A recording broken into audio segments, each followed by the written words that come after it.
ગાંધીનગરના સ્વર્ણિમ સંકુલ એકમાં કેબિનેટની બેઠક ચાલી રહી હતી અને એકાએક મુખ્યમંત્રી ભૂપેન્દ્ર પટેલ તમામ મંત્રીઓને કહે છે કે સરકારી કાર્યક્રમોમાં હવે મોટા ખર્ચા પણ બંધ અને ભપકો પણ બંધ। વૈષ્ણવજન તો તેને કહીએ જે પીડ પરાઈ જાનાને રે।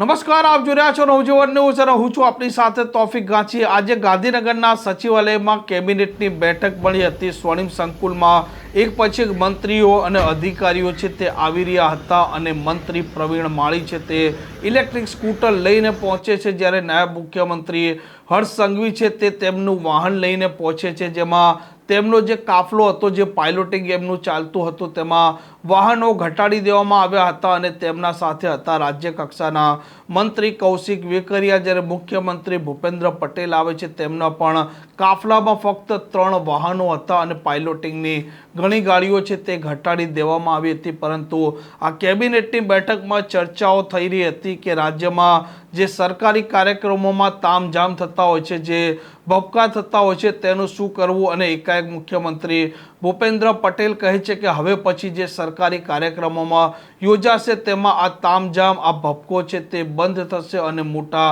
ખર્ચા પણ બંધ થશે। સાથે દરેક વિભાગના જે મંત્રી હોય કે અધિકારી હોય તે તેમના વિભાગના જે ખર્ચા છે તેમાં કેવી રીતે કાપ મૂકી શકે તેની સમીક્ષા કરે, તેની ચર્ચા કરે અને તેની વિગત પણ મોકલી આપે। અને હવે આવનારા દિવસોમાં તમને તે પણ દ્રશ્યો જોવા મળશે કે ઘણા મંત્રી હોય કે મુખ્યમંત્રી હોય તે સરકારી કાર્યક્રમોમાં કદાચ આવશે તો ખરી, પરંતુ આ કાર્યક્રમોમાં તામઝામ અને ભપકો પણ તમને નહીં જોવા મળે। અને જે પ્રકારે તેમની જાહો જલાલી રહેતી હતી, જે પ્રકારે તેમના વાહનોના કાફલા રહેતા હતા, તેમાં પણ ઘટાડાની હવે શરૂઆત થઈ ચૂકી છે। અને આજે સવારથી ગુજરાતમાં અલગ અલગ જગ્યા પર પેટ્રોલ અને ડીઝલ છે તેની લાઈનો છે તે પણ દેખાઈ રહી છે। ઘણી જગ્યાએ પેટ્રોલ ડીઝલ નથી તેવા પણ દ્રશ્યો સામે આવી રહ્યા છે અને વાહન ચાલકો પણ હવે ચિંતામાં મુકાયા છે। અને આવી સ્થિતિમાં હવે મંત્રીમંડળ પોતે જ આ રાજ્યના લોકોને એક મેસેજ આપવા ઈચ્છી રહ્યા છે કે તે પોતે પણ હવે પેટ્રોલ, ડીઝલ અને અન્ય મોટા ખર્ચા છે તેની